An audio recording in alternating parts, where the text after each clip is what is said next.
Hola amigos de María Visión, bienvenidos a este espacio que lleva por nombre Apologética, Razones de Nuestra Esperanza.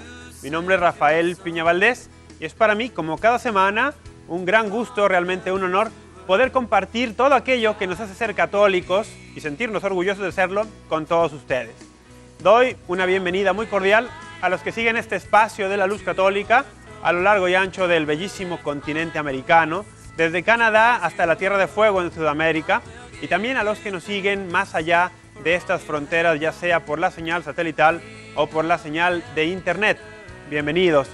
Quiero, antes de iniciar el programa, recordar lo que frecuentemente ofrezco. A todos los que sigan este espacio, creyentes o no creyentes, compartan lo que aquí decimos o no, católicos o no, yo ofrezco orar por sus intenciones y por sus necesidades. Durante la semana ofrezco tenerlos en mis oraciones, particularmente cuando asisto a la Santísima Eucaristía, a la Santa Misa. ¿Pido algo a cambio? Claro. Pido que si ustedes así lo desean, también oren por nosotros. Por todos los que hacemos un pequeño esfuerzo, ponemos un granito de sal para que María Visión continúe, para que María Visión llegue a muchísimas casas en el mundo entero, llevando la luz católica, la luz del Evangelio, la luz de Cristo. Así pues, ahí está. Llamen o no llamen, se comuniquen o no se comuniquen, por el simple hecho de estar de aquel lado de la cámara, yo ofrezco orar por ustedes.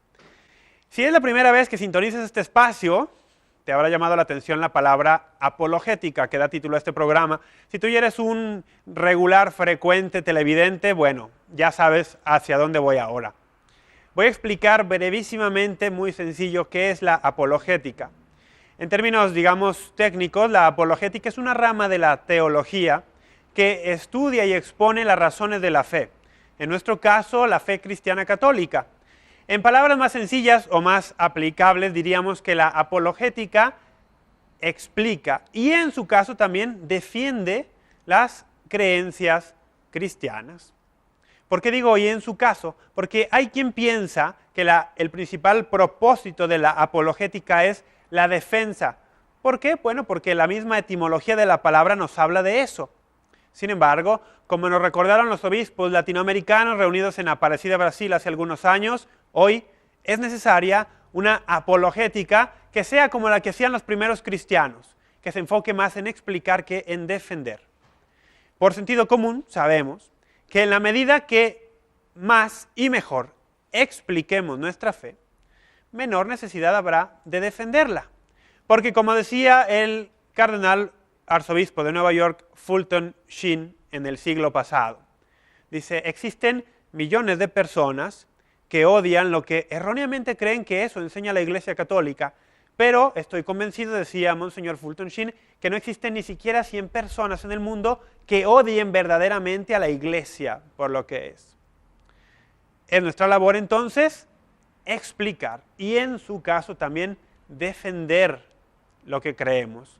Pero para eso hay que conocer el Evangelio, hay que conocer lo que creemos, pero sobre todo, y aquí hilo con la segunda parte de la explicación, sobre todo hay que vivir el Evangelio. Conocerlo no será suficiente si no lo vivimos. Ahora, vivirlo, ¿en qué consiste? Hay personas que me dicen, Rafa, es que yo no sé cómo ser cristiano, no sé cómo orar, no sé cómo amar. Pues, a ser cristiano se aprende siendo cristiano. A orar se aprende orando, a amar se aprende orando, a ser santo se aprende siendo santo, minuto a minuto, en cada instante de tu vida, ante cada decisión, ante cada acción, ante cada palabra, pensar. ¿Esto me conviene? ¿Esto me edifica? ¿Esto da gloria a Dios? Minuto a minuto, segundo a segundo. Porque la mejor apologética no es la que presenta todos los argumentos, no es la que bombardea al otro con citas bíblicas, por más que esto pueda ser bueno.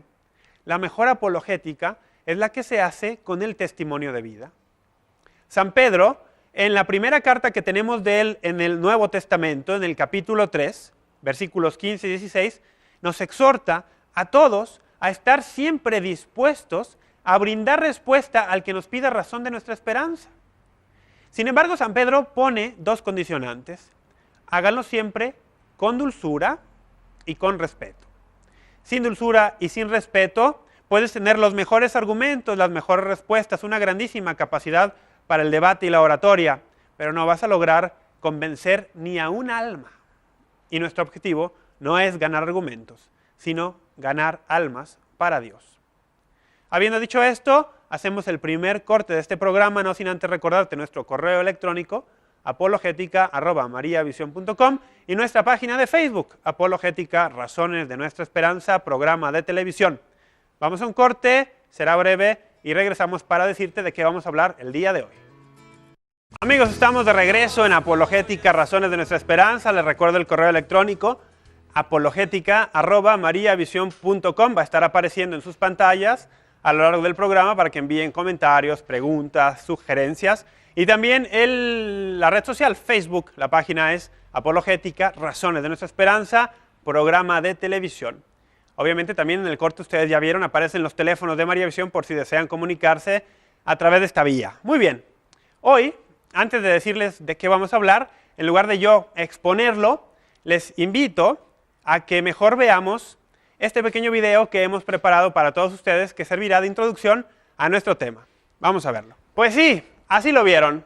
El tema del día de hoy es: todo lo que necesitas es amor.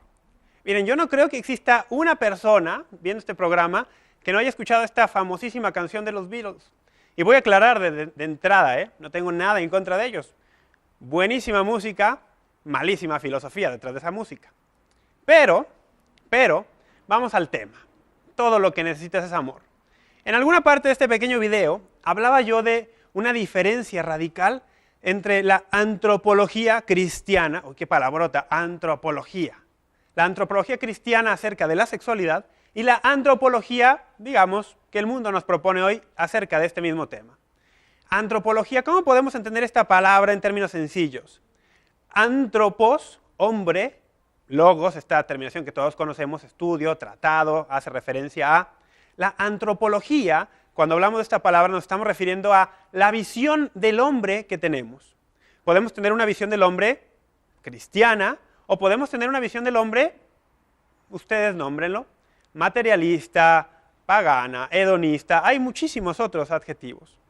Estas dos visiones, o la visión cristiana contra todas las demás, van a estar siempre en contraposición.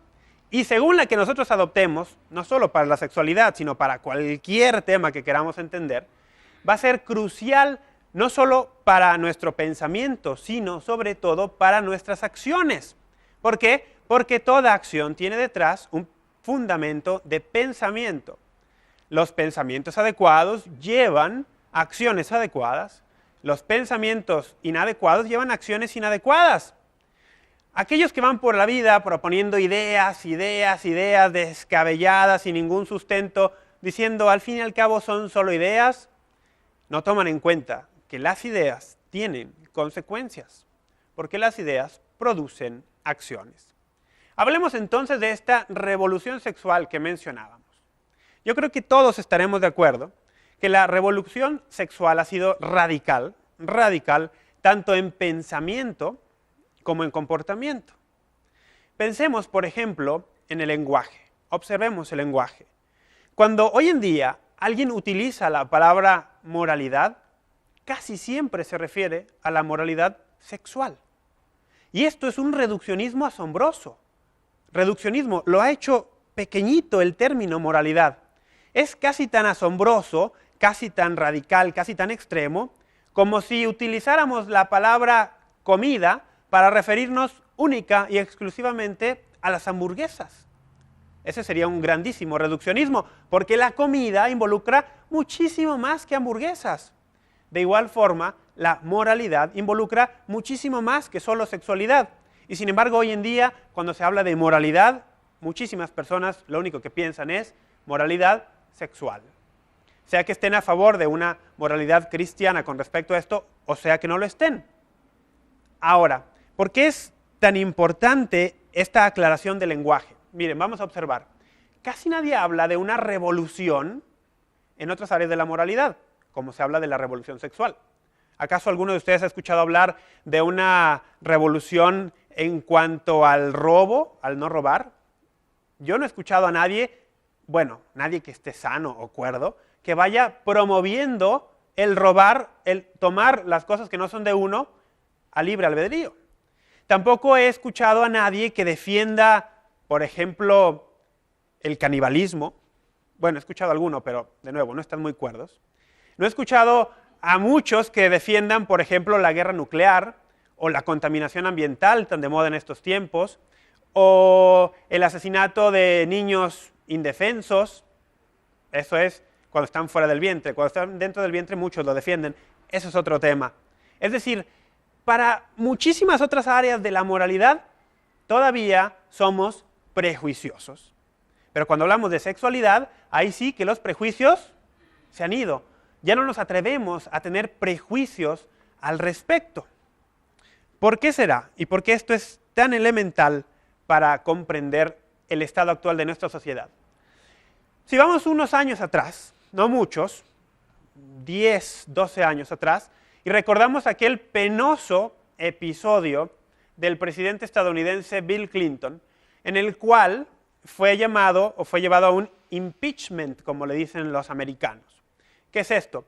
Un proceso legal a través del cual alguien en un puesto como presidente de un país, en este caso los Estados Unidos, puede ser llevado, mejor dicho, puede ser acusado de ciertas cuestiones que lo llevarán a un juicio y, si es encontrado culpable, a removerlo de ese cargo que tiene. En democracias como la norteamericana esto es posible. Rara vez se ha hecho. Pero al presidente Clinton, la Casa de Representantes, la Casa de los Representantes norteamericanos, le hizo un, un impeachment, este proceso que yo acabo de mencionar. ¿Por qué? Por dos cargos: obstrucción de justicia y perjurio.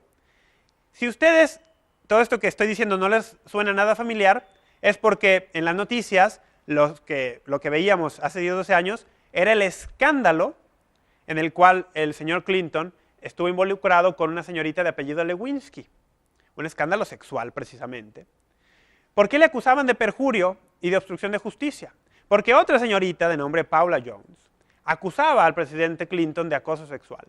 Y dentro de estos interrogatorios salió al caso esta señorita Lewinsky. Y cuando una juez le preguntó al presidente Clinton acerca de la relación con ella, él abierta y conscientemente mintió. En el primer interrogatorio lo negó tajantemente. Dijo que nunca había tenido ninguna relación inapropiada con ella. Obviamente después se revelaron por diferentes fuentes que aquello era una blatante mentira, que el presidente Clinton sí había tenido relaciones inapropiadas con la señorita Lewinsky y que además había mentido ante un juez. Esto es perjurio, mentir cuando estás bajo juramento. Y al presidente de los Estados Unidos de Norteamérica, a quien su sociedad le pide y lo hace responsable en grandísima medida de mantener una cierta ética y ciertos valores, la Casa de Representantes fue incapaz de lograr una mayoría de votos para llevarlo a este juicio y eventualmente removerlo de su puesto. Esto no hubiera sucedido, estoy seguro, con ningún otro presidente en la historia de los Estados Unidos que hubiera admitido ser un mentiroso y haber mentido delante de un juez en ningún otro aspecto. Pero, como el tema involucraba sexo, y nuestra sociedad ya no se atreve a juzgar estas conductas, el presidente Clinton sobrevivió. Una cuestión moral que difícilmente algún otro presidente de los Estados Unidos hubiera sobrevivido a estos cargos. Esa es la magnitud del tema del que estamos hablando el día de hoy. Esa es la magnitud del problema, diríamos los cristianos. Esa es la sociedad en la que estamos viviendo de algunas décadas para acá, gracias a la popularización de estas ideas de la revolución sexual que se han traducido en comportamientos. De eso estaremos hablando el día de hoy. Pero no solamente vamos a describir, vamos a tratar de dar una respuesta cristiana a todo esto.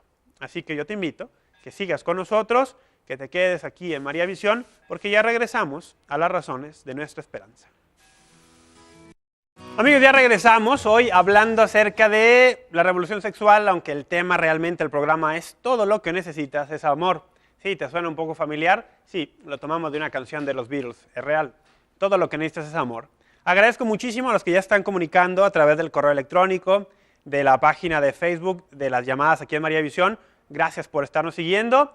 Agradezco muchísimo a también los que están ya en su casa. Mando un saludo muy especial a dos amigos, a Erika Zúñiga y Andrés O'Hagan, que están por allí viendo el programa. Andrés también, que es, bueno, un fabuloso conferencista y especialista en estos temas. Pues un gran saludo a ustedes. Un saludo también a mis amigos de Ponte las Pilas, que están allí viendo también el programa. Muy bien, ¿de qué estábamos hablando? Estábamos hablando de que vivimos en una sociedad que está tan sumergida en estas ideas y estos comportamientos que la llamada revolución sexual ha traído desde el siglo pasado, que comportamientos que en otro caso serían inaceptados, que serían juzgados por todos de inmorales, son aceptados, no solamente considerados morales, sino incluso elevados a la categoría, algunos, de derechos humanos. Pensemos, por ejemplo, en el aborto. Casi nadie en el mundo hoy, en el siglo XXI, defendería matar niños indefensos e inocentes si no fuera por sexo. Porque eso es lo que el aborto es. El aborto es un, ¿cómo le podemos decir? Un plan B, un tener anticonceptivos, mejor dicho, un tener algo en caso de que los anticonceptivos fallen. Digamos, tener respaldo por si el anticonceptivo, el preservativo, falla. ¿Y cuál es el propósito de los anticonceptivos? Sexo sin bebés. Sexo sin bebés. Por eso es que la industria del aborto crece tanto, porque su motor, el motor que la mueve, es el sexo. Si los bebés los trajera la cigüeña, realmente como a algunos les decían cuando eran pequeños, si los bebés realmente vinieran de París, traídos por un ave gigantesca, por una cigüeña, pues la industria del aborto quebraría. Pero como los bebés vienen a través del sexo, la industria del aborto promueve todas estas ideas de la revolución sexual. ¿Para qué? Para que las personas, cada vez, en mayor cantidad, tengan más y más sexo. ¿Por qué? Porque las probabilidades son que mientras más sexo tengan las personas, mayor probabilidad de embarazos, y dentro de estos, pues, mayor probabilidad de embarazos no deseados, como se les dice hoy. Y entonces allí estará ya a la mano la respuesta del aborto. Nadie hoy defendería asesinar niños inocentes e indefensos, excepto por sexo. ¿Qué tal si vemos el divorcio, por ejemplo? Este es un caso que a mí me interesa mucho observar. Vamos a ver, supongamos que existiera alguna otra práctica que no involucrara relaciones sexuales, que tuviera los mismos efectos comprobables que el divorcio tiene. Supongamos que existiera una práctica que no involucrara sexo, que tuviera los mismos efectos comprobables que el divorcio tiene. ¿A qué efectos comprobables me estoy refiriendo? Primero, supongamos que existiera algo que te convirtiera en un mentiroso solemne. ¿Por qué? Porque el divorcio realmente lo que hace es eso. Te hace romper el juramento más solemne que hayas hecho en tu vida, a la que dijiste era la persona más importante de tu vida. Te vuelve un mentiroso. ¿Qué otro efecto comprobable tiene? Arruina la vida, por decirlo así, de tus hijos. Esas criaturitas pequeñas, indefensas, y que en gran medida dependen de ti para su supervivencia y para su crecimiento durante muchos años. Supongamos que existiera alguna práctica que no involucrara sexo, que tuviera este mismo efecto sobre los niños, que les arruine un poco la mente, que les transforme lo que podría ser un hogar, una familia, una vida feliz, y se los convierta muchas veces en un infierno.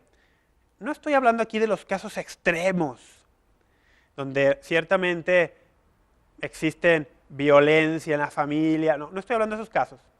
Estoy hablando de esos casos, porque miren, nos hemos convertido en una sociedad de blanditos, de suavecitos, que no nos gusta para nada el esfuerzo. ¿Y cuántas veces hemos escuchado matrimonios que se van a divorciar y que dicen, no, es que lo hacemos por los niños? ¿Por los niños? ¿De verdad? Vamos, hay que ser honestos, por lo menos. Lo hacen por ustedes. Porque es más cómodo para ustedes ya no resolver los problemas. Porque es más cómodo ir con aquella persona nueva de la que de la noche a la mañana te enamoraste. Es que me enamoré. Como si enamorarse fuese un accidente. No, enamorarse es algo consciente.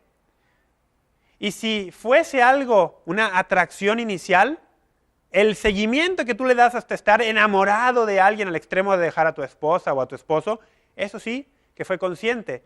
Tal vez la atracción no, eso sería algo hasta fisiológico. Pero el seguimiento que le diste a esa persona, cuando no tendrías que haberlo hecho, sí. El divorcio tiene como una, no la única, no, pero sí como una de sus motivaciones más fuertes, la posibilidad de tener relaciones con otra persona de manera lícita. ¿Por qué? Porque muchos ya no se conforman con la manera ilícita, que es el adulterio. No, quieren mejor abandonar a su esposo, a su esposa y a sus hijos con todo lo que conlleva esto para los niños y dejarlos. Al respecto, me voy a detener aquí en la cuestión del divorcio un poco, porque quiero compartir una cita del buen Chesterton. Si ustedes siguen este programa, bueno, sabrán que yo a Chesterton, bueno, lo cito bastante y me gusta. Miren, voy a leer un poquito de él al respecto del divorcio. Dice, tiene que haber una razón sólida para romper un acuerdo importante. Usted no puede deshacerse de su socio porque no le gusta el tono de su voz, ni puede despedir a un empleado porque no le gusta la forma de su nariz. Pero el pensamiento divorcista propone que la mujer de un hombre esté menos ligada a él que su propio socio o cualquiera de sus empleados. Los divorcistas tratan de hacer del matrimonio algo mucho más fácil de disolver que lo que se permite en cualquier contrato. Yo no sé si ustedes se han detenido a pensar en este punto, pero hoy en día usted puede robarle, mejor dicho, usted no puede robarle el dinero a otro hombre sin ser demandado y llevado a juicio y muy probablemente a la cárcel, a prisión.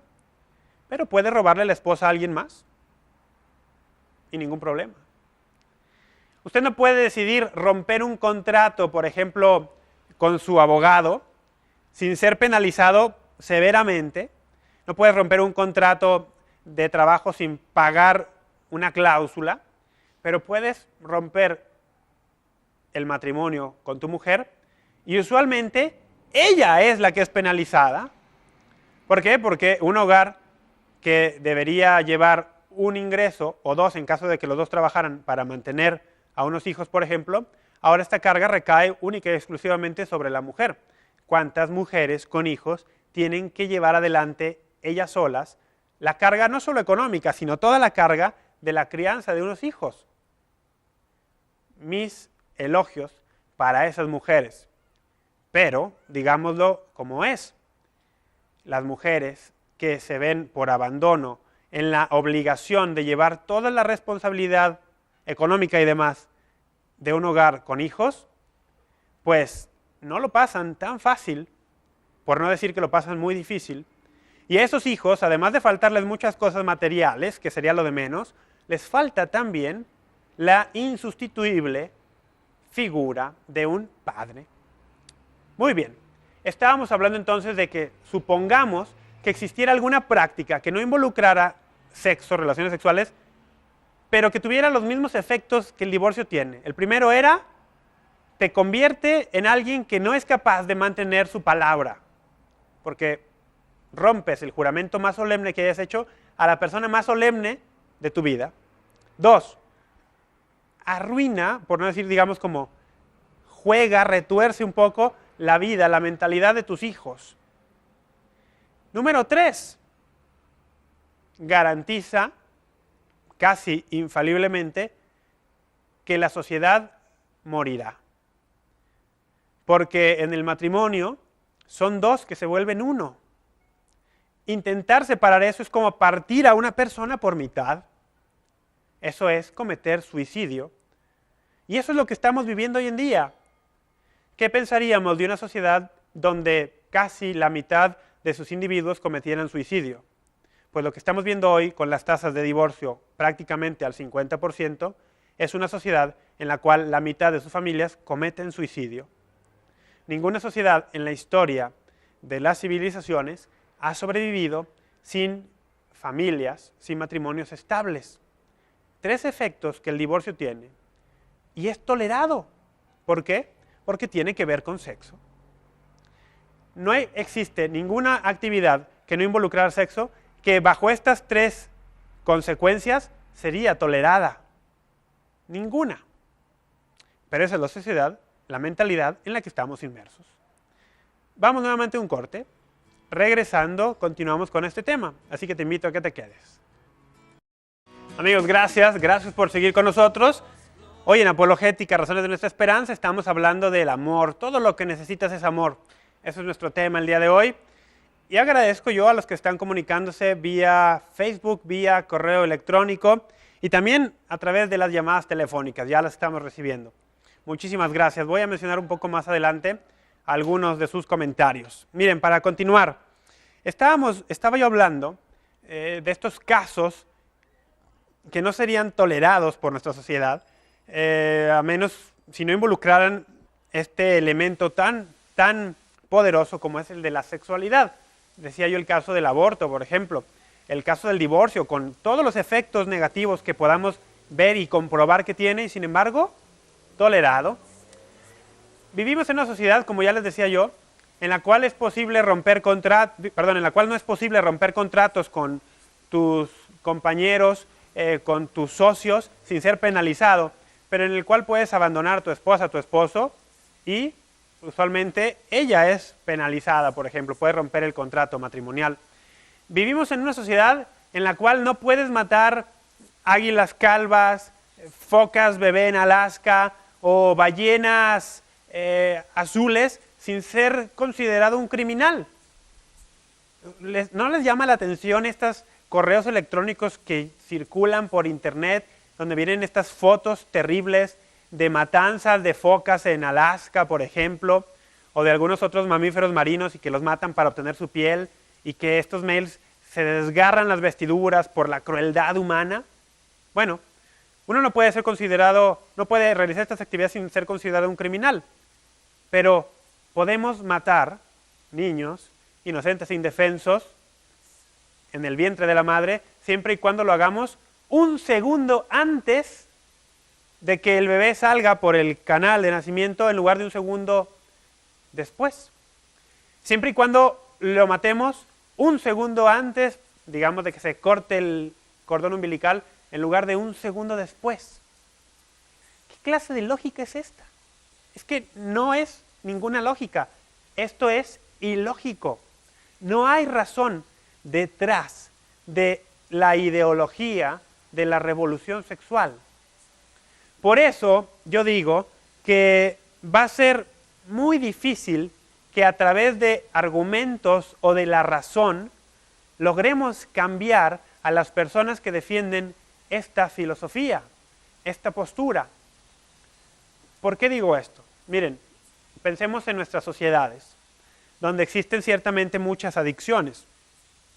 Muchas personas son adictas al alcohol, muchos son adictos a las drogas, y hay muchísimas otras adicciones hoy. Hay quien se está haciendo adicto también ya a los juegos de azar, a jugar en el casino, a apostar, etc. Bueno, muchas adicciones. Pero yo me atrevo a decir que el porcentaje de personas con adicción, digamos, a las drogas, incluyendo incluso ahí el alcohol, por ejemplo, es menor al porcentaje de personas adictas al sexo. Y con esto me refiero a muchísimas de sus formas. Pensemos, por ejemplo, en la pornografía. Escuché un dato, voy a reconocerlo, no es muy actual, es de hace unos 10 años. Pero sin embargo, creo que es válido mencionarlo.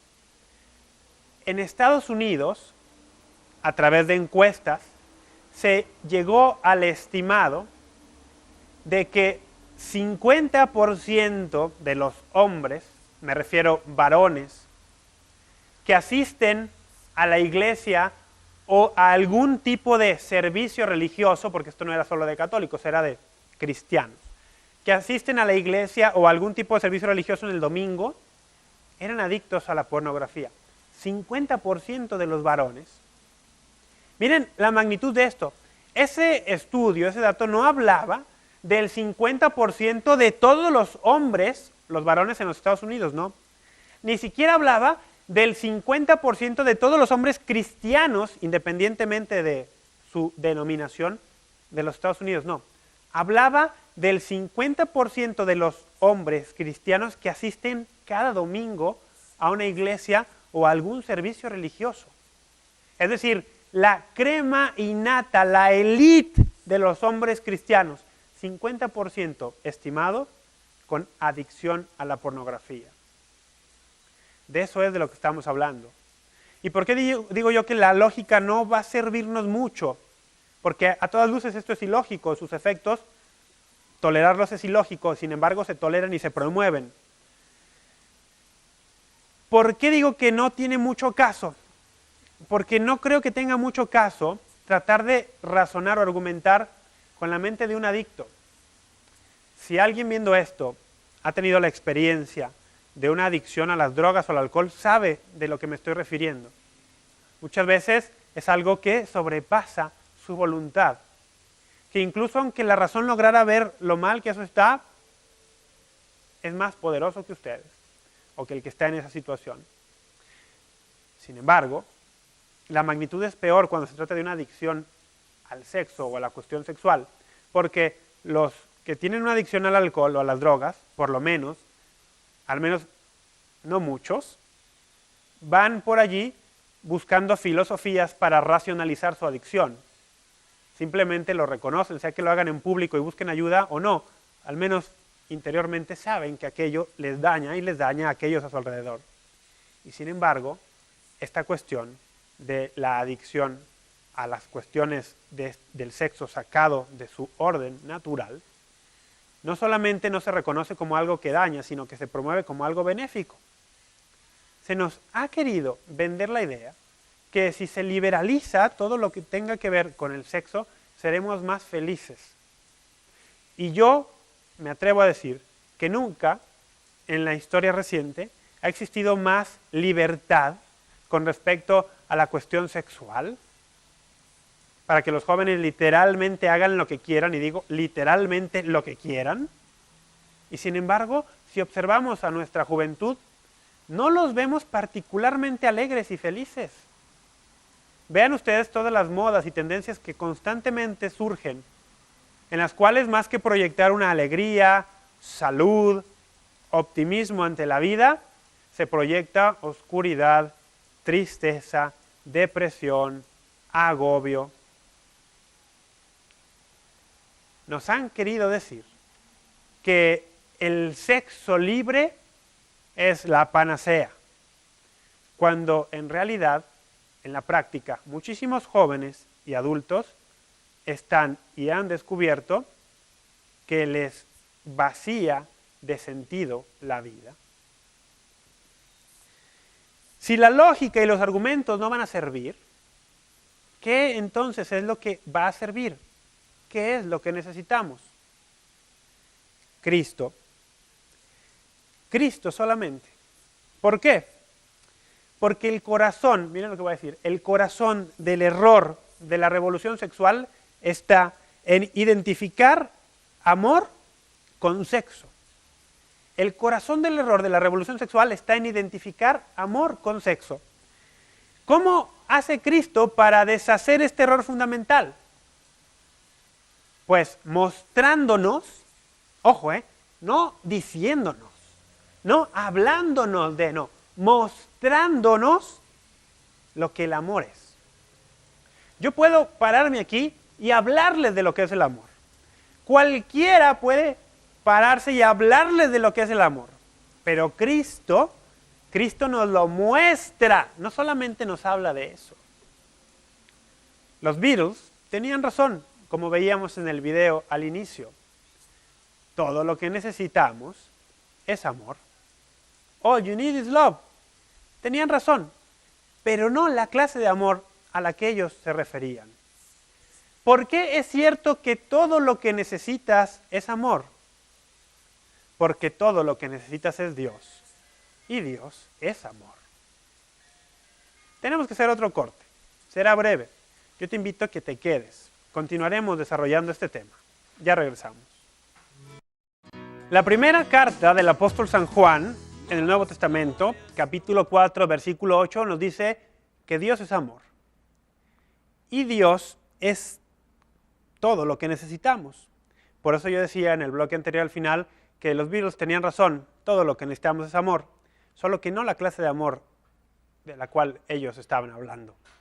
Ahora, miren, esto del amor es muy importante, porque el amor, o la falta de, la carencia de, transforma todo lo demás. Yo estoy seguro que cualquiera de nosotros preferiría tener amor y vivir en una ciudad o en un pueblo feísimo, que tener el corazón roto y vivir en un paraíso. Vamos, yo estoy seguro que cualquiera preferiría tener amor y vivir en Guadalajara, que no es fea, pero es un ejemplo, que tener el corazón roto y vivir en Cancún.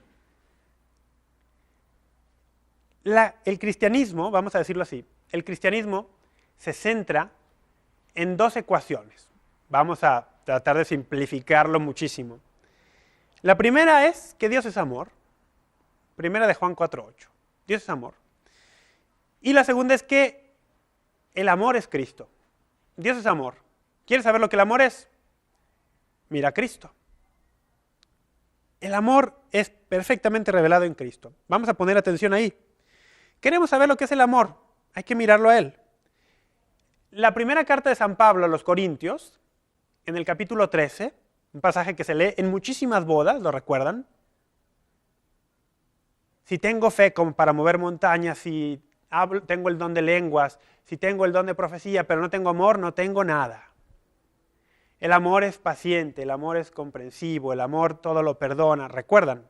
Primera de Corintios, capítulo 13. No es una definición abstracta de una idea, es la definición de una persona. Es la definición de Cristo. Relean ese pasaje y aplíquenlo a la persona de Cristo y verán a lo que me refiero. Por eso yo decía en el pasaje, en el bloque anterior, que Cristo no solamente nos habla del amor como puede ser cualquiera de nosotros, sino que Él nos muestra lo que es el amor, porque Él es amor. El Papa Juan Pablo II, beato, decía que Cristo le muestra al hombre su verdadero rostro. Esto es lo que nosotros llamamos antropología cristiana. ¿Cuántos jóvenes y adultos van por la vida sin saber para qué vinieron a este mundo? Sin respuesta a preguntas tan fundamentales como ¿quién soy? ¿De dónde vengo? ¿A dónde voy? Obteniendo respuestas a estas preguntas de lugares que son, por decirlo menos, pobrísimos en cuanto a pensamiento. Muchísimos jóvenes, y vamos a decirlo con pena, también muchos adultos, se nutren para dar respuesta a estas preguntas vitales de lo que ponen en sus cuentas de Twitter o en sus páginas de Facebook el cantante de moda, el deportista más exitoso. Vamos, Y por lo tanto, se forman una antropología, una visión del hombre y de ellos mismos, que les dice cualquier barbaridad, que nos dice cualquier barbaridad. Como por ejemplo, que estamos aquí para disfrutar, que estamos aquí para la comodidad, que estamos aquí para tener tanto dinero como nos sea posible tener, sin importar el medio por el cual obtengamos ese dinero, que estamos aquí para tener tanto sexo como queramos, sin importar nada.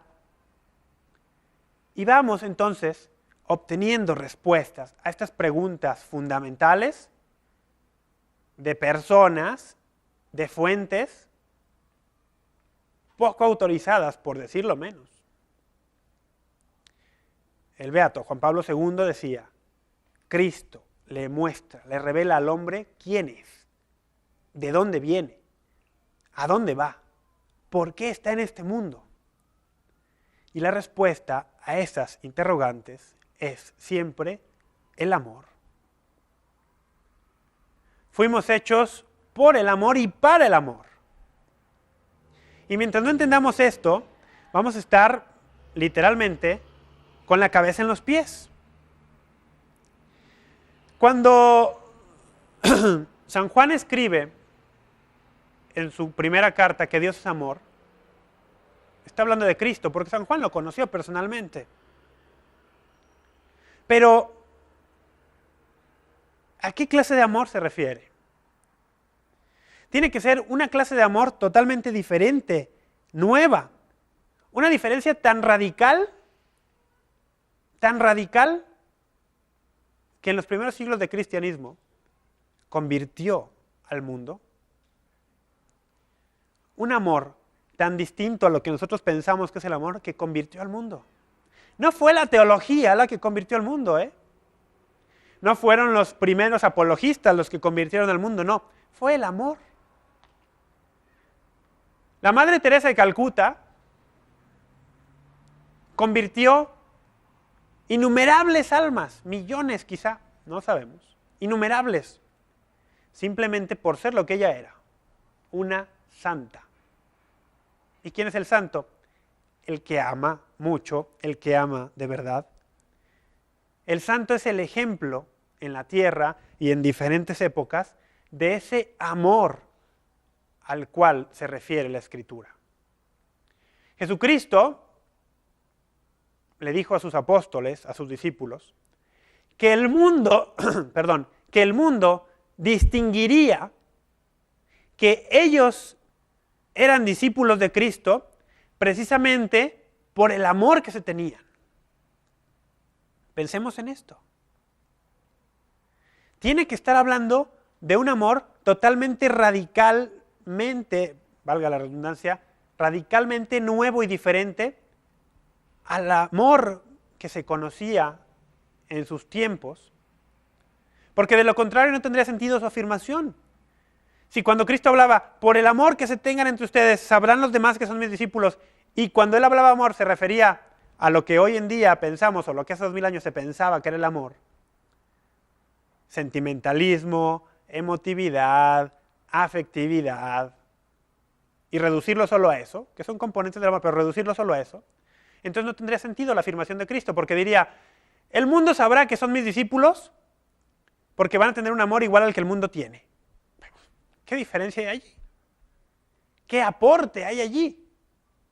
¿Qué avance hay allí? ¿Qué suma o qué adición traería esto? Ninguna.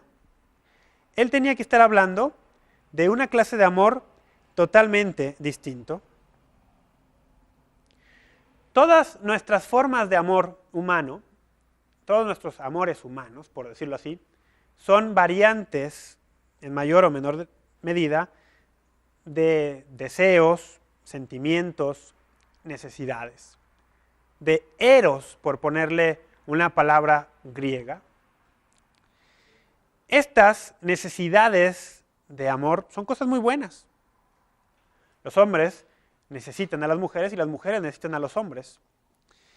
Física, espiritual, emocional y biológicamente. No crean que solo estoy hablando de un aspecto. Y los niños necesitan a los adultos, y los adultos necesitamos a los niños. Y los maestros necesitan estudiantes, y los estudiantes necesitan maestros. Todo eso es real. Todo eso es real. Pero el amor del que Cristo habla, el amor que Cristo trae, es un amor muy distinto al que es una forma de necesidad o de sentimiento o de deseo. No es un amor de eros, es un amor de ágape. En griego hay 3 palabras para hablar de amor: eros, filos y ágape. El ágape es el amor que lo consume todo. El amor que lo da todo. El amor que lo pide todo. El que es literalmente puro amor y amor puro. No contaminado con nada más. De ese amor, y ya para concluir el programa, hablaremos después de este brevísimo corte. Así que quédate con nosotros, ya regresamos. Amigos, gracias por seguir con nosotros, nos quedan pocos minutos, vamos a seguir con este tema. Todo lo que necesitas es amor.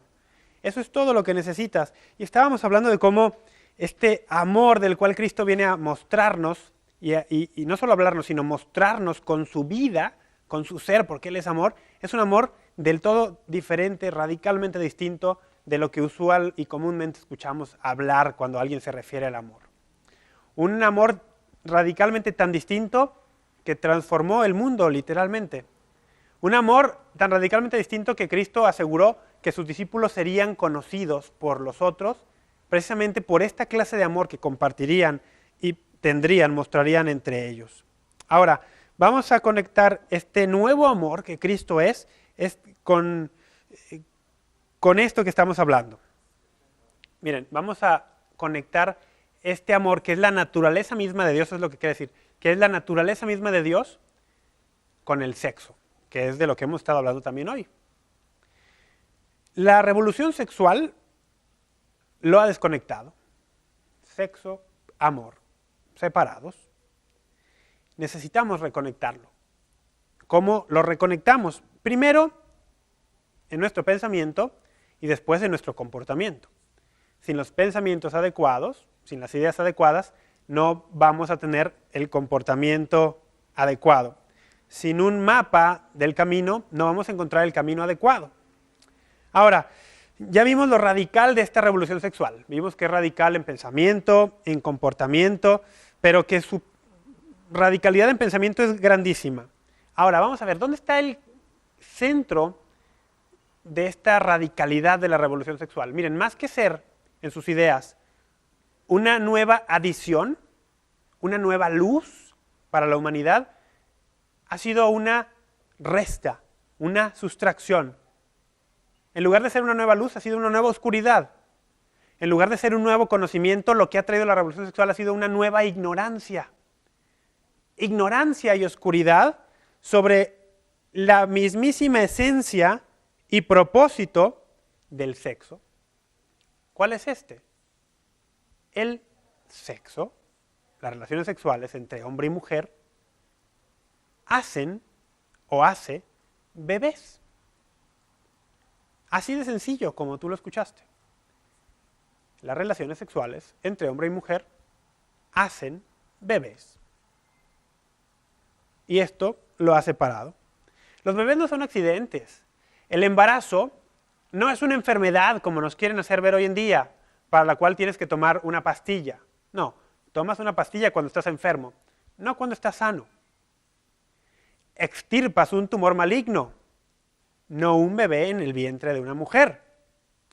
Pues bien, el sexo, lo que se nos ha olvidado, es que este acto co-crea, vamos a decir en antropología cristiana, nuevas e inmortales personas. De ahí que sea tan maravilloso, tan mágico, tan supernaturalmente creativo. ¿Por qué? Voy a mis notas. Porque el sexo es una imagen del Creador. Es un tipo en griego. Yo aquí he hablado mucho de lo que es la tipología el sexo es una imagen, la relación sexual entre hombre y mujer es una imagen del Creador. Es parte de la imagen de Dios. Por eso, ustedes si se fijan en el primer capítulo del Génesis, en la Biblia, inmediatamente después que dice, y a su imagen y semejanza los creó, dice, varón y hembra los creó. Inmediatamente después de hablar de esta imagen y semejanza del hombre, primero dice, varón y hembra los creó. Imagen y semejanza en esta unión. E inmediatamente después menciona el sexo. Sean fructíferos, reproduzcanse, llenen la tierra. Dios creó a la humanidad a su imagen y semejanza. A su imagen Dios los creó. Macho y hembra los creó. Nosotros los modernos, con nuestros modernos pensamientos, pensamos que el sexo es para nosotros, para nuestro deleite personal y disfrute. No, el sexo es para nuestros hijos. Pensamos que somos personalistas y no legalistas. Pensamos que las personas hacen el amor, como dicen, ¿no? Hacen el sexo. Y queremos que se diviertan y que se la pasen bien. Y eso está bien. Pero estamos tan fijados, tan obsesionados, por decirlo así, con esta idea, que nos hemos olvidado que el sexo hace personas. Tan obsesionados estamos con hacer el sexo, que nos hemos olvidado que el sexo hace personas. La relación sexual entre hombre y mujer es el medio inventado por Dios para que nuevas personas existan. Pero como hemos rediseñado el sexo para que ahora sea a prueba de fertilidad, le hemos puesto anticonceptivos, lo hemos rediseñado, pues hemos también hecho nuestra relación con Dios a prueba de fecundidad. Hemos vuelto nuestra relación con Dios en una relación infecunda, porque el medio privilegiado, diseñado por Dios para la existencia de nuevas personas, lo hemos esterilizado. Y sin darnos cuenta hemos esterilizado a Dios. Y como estamos hechos para Dios, para ese amor que todo lo consume, pues nos hemos quedado sin la fuente de nuestra felicidad, de nuestra mayor alegría, de nuestra vida. Piensen ustedes, en 2000 años de historia, ninguna enseñanza de la iglesia ha sido tan odiada, tan blasfemada, tan ignorada, como la enseñanza de la iglesia al respecto de la moralidad sexual. En 2000 años de historia, ningún documento de la iglesia ha provocado tal reacción, tanta desobediencia. Estoy hablando solo de los hijos de la iglesia, no hablemos los que viven fuera de la iglesia, que ni siquiera lo consideran. Tanta desobediencia, tanto odio como Humane Vitae, de 1968, donde proféticamente el Papa Pablo VI dijo lo que sucedería en el mundo si el mundo aceptaba la anticoncepción generalizada. La píldora, que surgió a finales de los 60, fue como una bomba nuclear. ¿Cuál es el principio fundamental de las bombas nucleares? Partir un átomo. Pues la píldora fue como una bomba nuclear en el sentido que partió el átomo de la familia. Separó el sexo de su fin procreativo. Separó algo que Dios ha diseñado para que esté unido. Separó el placer de su fruto, el fin unitivo del matrimonio de su fin procreativo. Separó el sexo de la vida. Ahora, vamos a ir con un pensamiento final. ¿Por qué ha sido tan popular la revolución sexual? Miren, Freud, cuya imagen vimos al inicio del programa en este video, tenía ideas muy interesantes acerca de muchas cosas. Bueno, Freud decía, enseñaba, que la religión es un pobre sustituto para el sexo. Ahora, enseñaba también que el amor solamente es lujuria camuflajeada, cuando la verdad es que es todo lo opuesto. Que el sexo es un sustituto para la religión. Que la lujuria es un pobre sustituto para el amor. Que la religión verdadera, de la cual Freud sabía muy poco, la religión verdadera, no solamente, miren lo que voy a decir, no solamente se trata de ser buenas personas, sino que la religión verdadera se trata de tener una unión íntima con Dios. Pero hablemos de intimidad en un sentido matrimonial, tener un matrimonio espiritual con Dios. Vean los últimos capítulos de la Biblia, los últimos capítulos del Apocalipsis, ¿de qué hablan? De las bodas del Cordero. El propósito de la religión cristiana es que cada persona tenga un matrimonio espiritual con Dios. Una unión íntima, más íntima de lo que la unión entre un hombre y una mujer en esta tierra puede ser. La unión sexual entre hombre y mujer en esta tierra es solo una imagen de lo que es esa unión con Dios a la cual aspiramos para toda la eternidad. En la unión sexual, varón y mujer, en el matrimonio, están siendo una imagen, un reflejo de la íntima unión de las tres personas divinas, de la Santísima Trinidad. Dios, como decía Juan Pablo II, en su misterio más profundo no es soledad, es familia. Y nosotros estamos hechos a imagen y semejanza de ese Dios. A imagen y semejanza de ese Dios. ¿Cuál es la esencia de la relación entre las tres personas divinas? El amor que es entrega total. El amor que es don total, sin reservas, sin quedarse con nada. El Padre se entrega al Hijo totalmente, por amor. El Hijo recibe esa donación total, totalmente, por amor. Y a su vez hace una donación de lo que Él es y ha recibido a su Padre. Esta dinámica de donación por amor genera una tercera persona. El amor entre el Padre y el Hijo es el Espíritu Santo, nos han enseñado.